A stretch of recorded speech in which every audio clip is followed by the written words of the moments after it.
Hello YouTube and welcome to tutorial number 18 in the PHP programming series, and in this video we're going to learn about functions. Now the first thing we're going to do is create a basic function that doesn't take any parameters but just does something. So let's just create our PHP file and we'll just save this as function.php. And inside this file we're going to create a function.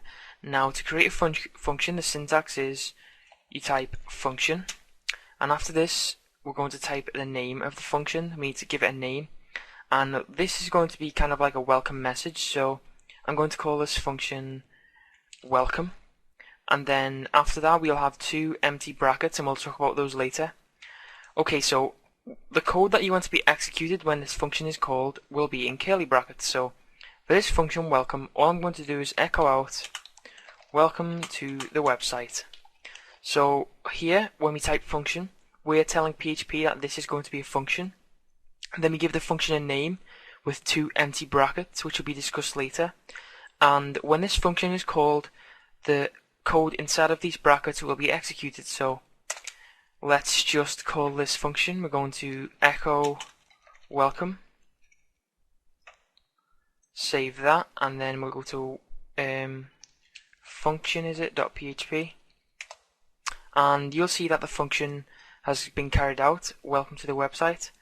So what we can do now is we can start adding parameters in here, and parameters are things that can be kind of edited when you call a function. So we can actually declare variables inside of this function when we create it. So I'm just going to create a variable called name, and what that will do is when this function is created, it's going to create a variable called name, and right now this variable has no value at all. So if we go into here and say welcome to the website and then concatenate name, and we save this, and then we'll reload it, and we've got missing one argument for welcome. And you'll notice that is because since we have a variable declared in here, we need to give it a value here when we call a function. So if you want to call welcome, what we're going to do is echo out, and we're going to type welcome, and then inside these brackets we can type the name of the person. So I'm going to type Chris, and we'll save that, reload it, and it says welcome to the website Chris. And I should probably add a space as well just to make it look a little nicer.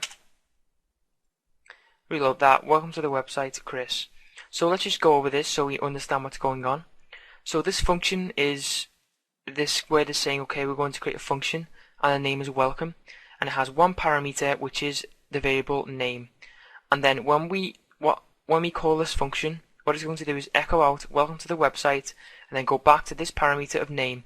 So when we are calling the function down here, we're going to say welcome, and we're passing this variable as a value for name.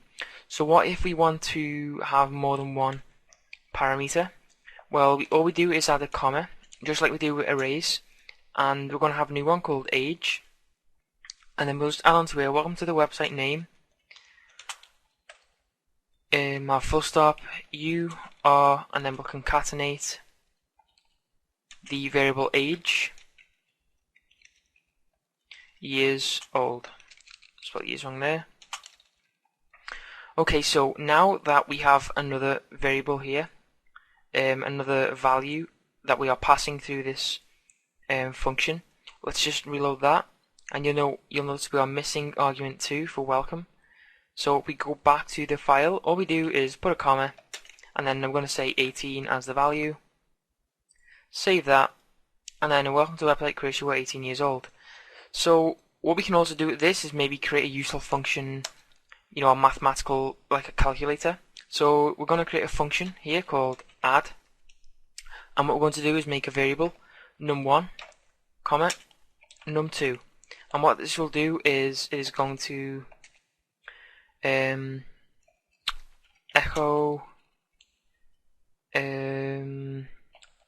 num1 plus num2, and then we end that, and let's just echo out add, and inside these brackets we'll have 10 and 15. So if we save this, and we have a parse error on line 6. Let's see what that error was. I've actually added a normal bracket instead of a curly bracket. I apologize for that. And you'll see it's added the numbers to 25. So all you can see is we're doing here is what we're doing is we're creating a function called add, and the two parameters inside of the function are num1 and num2, and then when this function is called, it's going to add together num1 and num2. But this isn't a very practical way or professional way of creating a function. So what we're going to do now is we're going to use the return.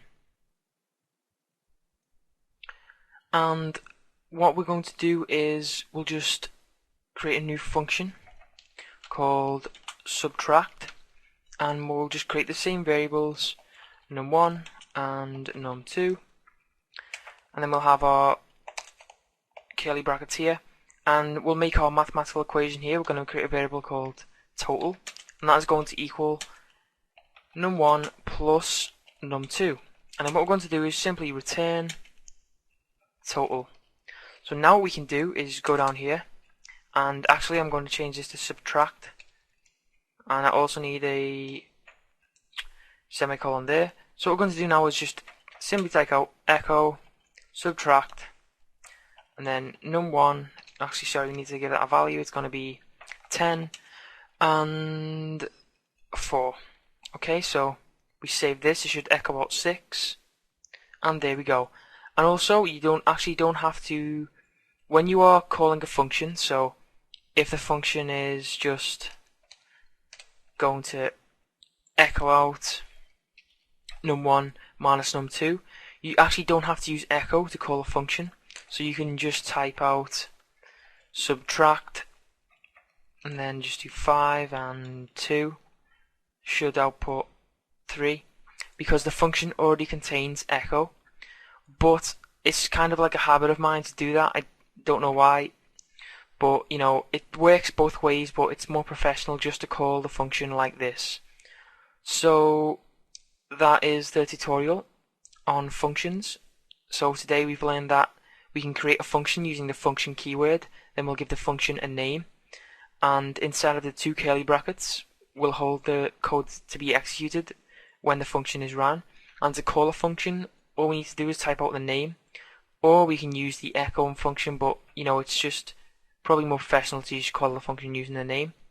We can also add parameters to the function, so here I've added num1 as a parameter and num2, and this will declare the variables inside of the parameters separated by a comma, and we can use these variables only inside of this function.